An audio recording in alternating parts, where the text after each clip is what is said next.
Where is the chorus of academics standing up for free speech and against the persecution of Professor Jordan Peterson?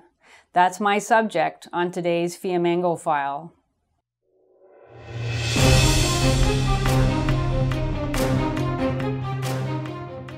I'm Janice Fiamengo of the University of Ottawa, and I'm speaking to you today from my office, so you may hear some sound of voices out in the hall. As many of you probably know, psychology professor Jordan Peterson of the University of Toronto has been much in the news lately and all over YouTube for objecting to the repressive reign of political correctness on university campuses. It's as a consequence of free speech and the ability to speak that people can put their finger on problems, articulate what those problems are, solve them, and come to a consensus. And we risk losing that. His focus has been the relatively new Canadian bill to include gender identity and gender expression as protected categories in human rights legislation and in the criminal code, whereby the failure to use pronouns consistent with individuals' preferences, whether male or female or neither male nor female or both, could be interpreted as a human rights violation. Professor Peterson has argued that this legislation and its likely application go one step further than other anti-discrimination legislation, not only in restricting what one can say, but in actually mandating what one must say. In the first video of his that started all the fuss, and in subsequent interviews, Professor Peterson has pointed out the various contradictions and incoherencies in the proposed amendments and the definitions associated with them.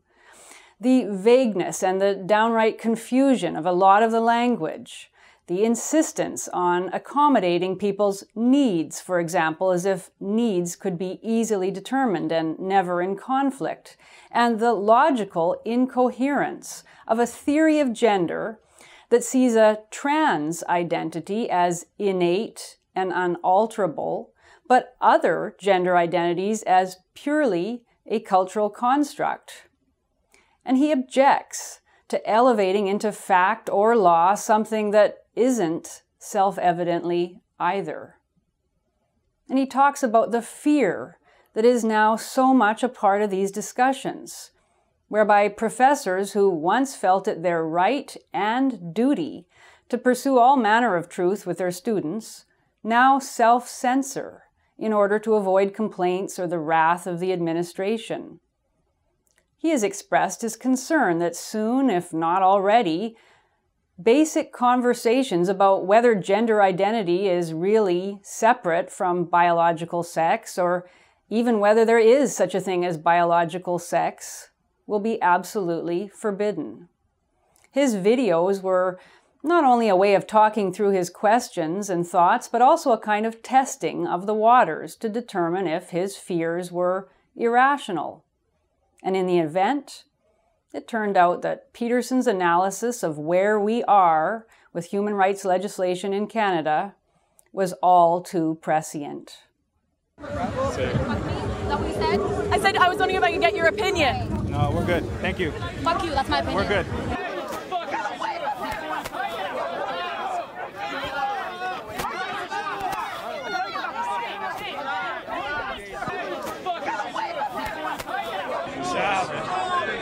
Memo is racist. Privilege. Smile on me, bitch. What you want?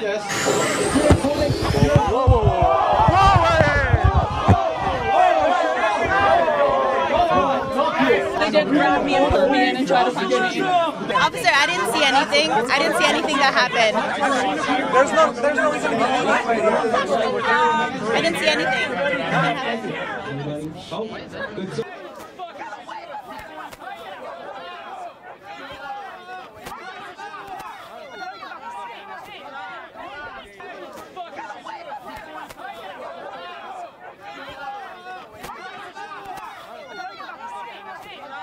Free speech is the alternative to violence. And there's lots of people who like violence and who are waiting for the opportunity to use it. And I'm hoping that we can talk our way out of it.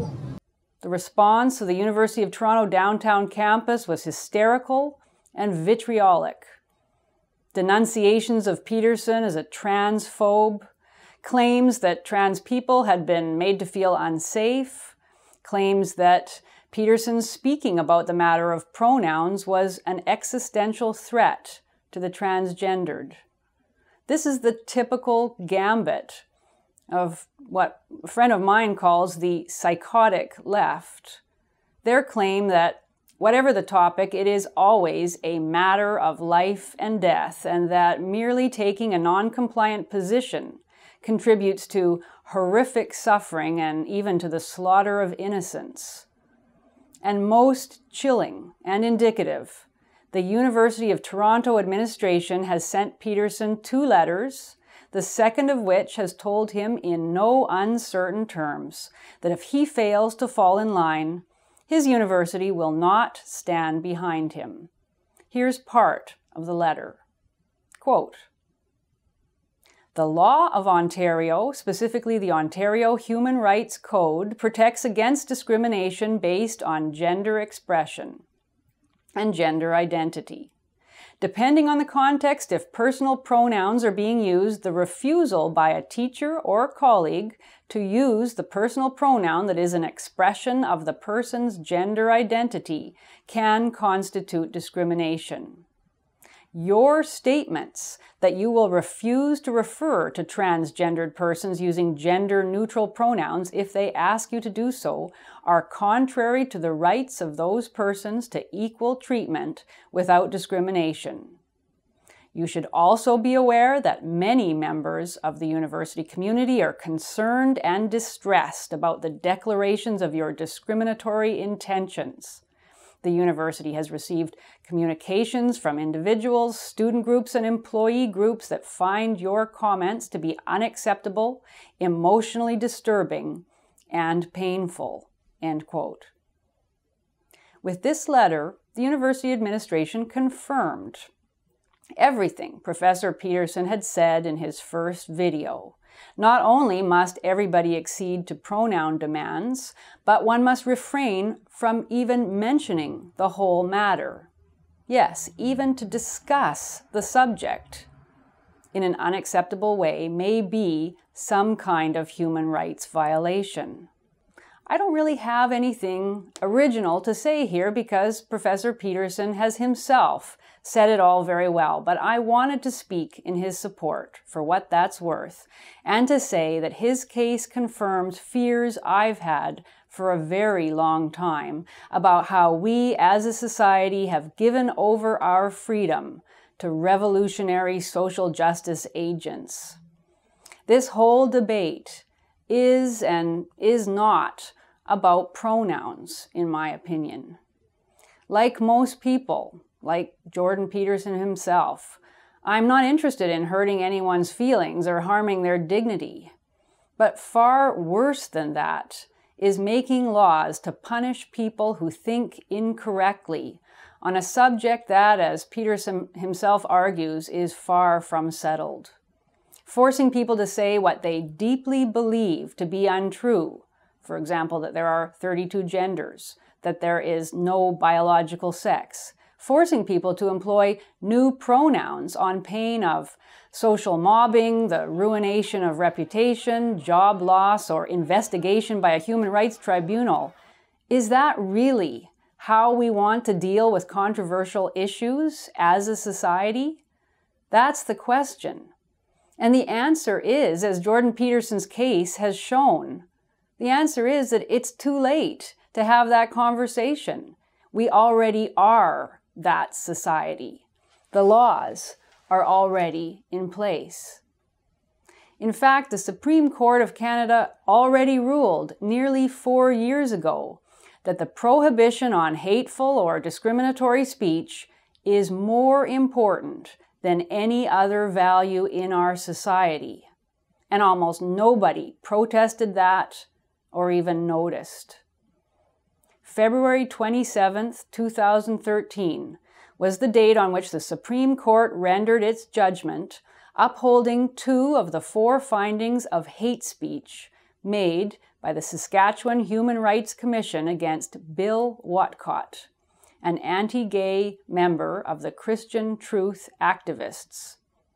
Whatcott was convicted of, quote, promoting hatred against individuals based on their sexual orientation, end quote, because he had put flyers on car windshields in 2002 and 2003 warning against what he perceived to be a homosexual agenda in Saskatchewan's primary schools to encourage children to become gay, essentially.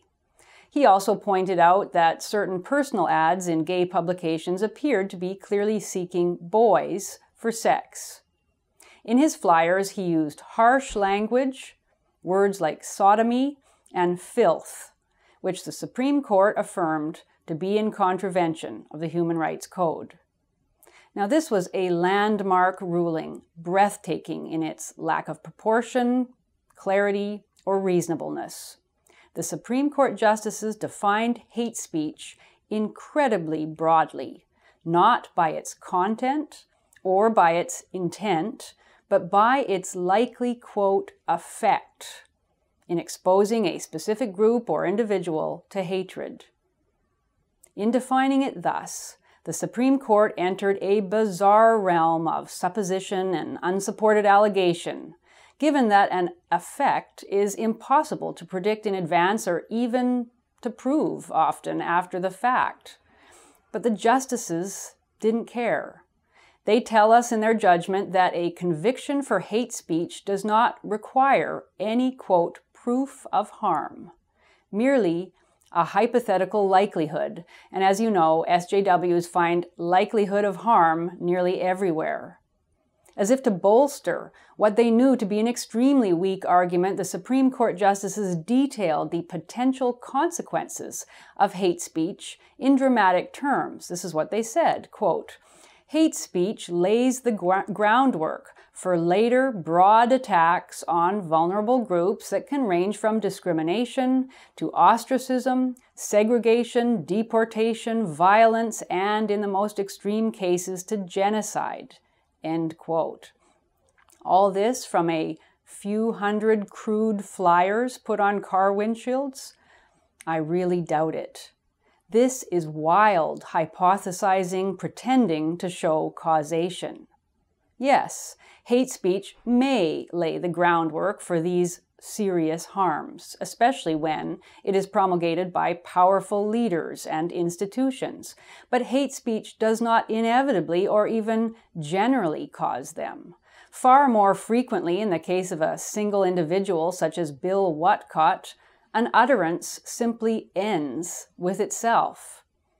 It is staggering to contemplate that the Supreme Court of Canada, supposedly encompassing some of the most serious and experienced legal minds in our country, considers that the mere possibility, no matter how slim, that general harms may follow a statement is an adequate ground for prohibiting that statement, especially when freedom of expression is the fundamental pillar of a free society.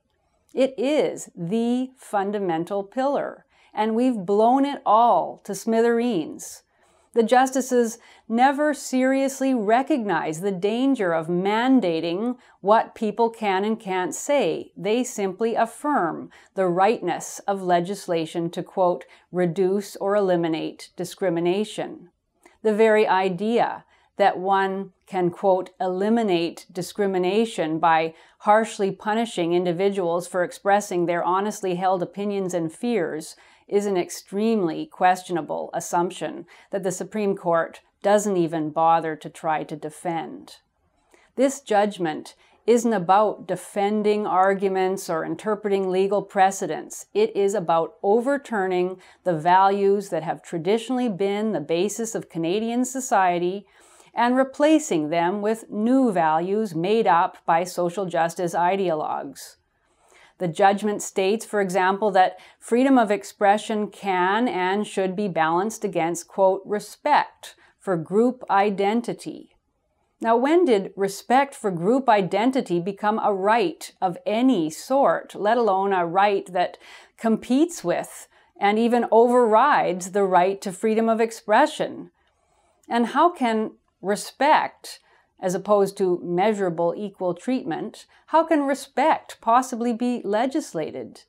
But it gets even worse as one reads the judgment. At one point, the Supreme Court justices assert that, quote, the benefits of the suppression of hate speech and its harmful effects outweigh the detrimental effect of restricting expression, which by its nature does little to promote the values underlying freedom of expression, end quote. In other words, Watcott's expression did not promote free expression and is therefore better suppressed. This grammatically garbled contention that free speech matters only when it is speech of a certain type, the type that promotes, quote, the values underlying it, well, it's totally specious. Freedom of expression is itself a value. If expression is made conditional on, promoting a particular set of values, then it is clearly not in any sense free or valued in itself. One can only conclude that the authors of the judgment are either not clear in their own minds what freedom of expression means, or they seek to confuse readers as to its nature. But most egregiously of all, the Supreme Court judgment states emphatically that truth is no defense against a charge of hate speech. Here it is.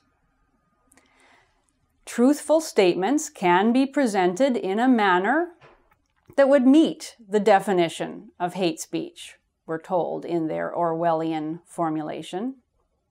Quote, and not all truthful statements must be free from restriction, end quote. When even truth must be weighed against the potential of words to bring an individual or group into social disrepute, the mind boggles at the implications, the possibility for judicial abuse, and the chill on open discussion that will result. That was nearly 4 years ago, and as I said, nobody protested or even really noticed. So we are already at the point where one can be found guilty of contravening human rights law for speaking the truth, depending on who complains. With a system already fully in place for enforcing orthodoxy, the vast uprising against these laws necessary to make a change seems unlikely to happen because it's way too dangerous. Indeed, Jordan Peterson's case shows that the contest is essentially over and the enforcers have won. All it would take to push back against such thought control at the University of Toronto would be for a significant minority of other professors to come forward to say something like, if Jordan Peterson is going to be disciplined, then you'd better discipline me too, because this is ridiculous. I support Jordan Peterson's right not to be forced to call somebody G. That's how it would happen in a movie. But this isn't a movie. And the silence of the professors is deafening. To my knowledge, only Gad Saad has come out in strong support of Professor Peterson. The other professors are either on the side of the radicals or too scared to say boo, and with good reason. So for what it's worth, let me say here that if Jordan Peterson is going to be hauled before a human rights tribunal, I want to go too. I'm already being taken before one on a different matter, so maybe they can lump in a charge of misgendering too. And trust me, you guardians of our human rights, whatever fine you give to Jordan Peterson, we'll pay it for him. We ordinary people who don't like your way of, quote, eliminating discrimination by persecuting decent people for standing on principle. Professor Peterson talks in the first video about people being driven to the brink of madness by our politically correct culture. These are people he's actually seen in his clinical practice, people whose work environment is forcing them to take up ideological positions that they don't even believe in. And he's talking about teachers feeling that they really can't teach anymore because they have to constantly self-censor. And as all the reaction to his videos attests, what he was articulating was not just a fear and not just a good hunch about the future, but a very clear diagnosis of the present reality. We will all now have to knuckle under or stand up and be punished. Either way, it's becoming increasingly difficult or impossible to avoid the madness of our culture.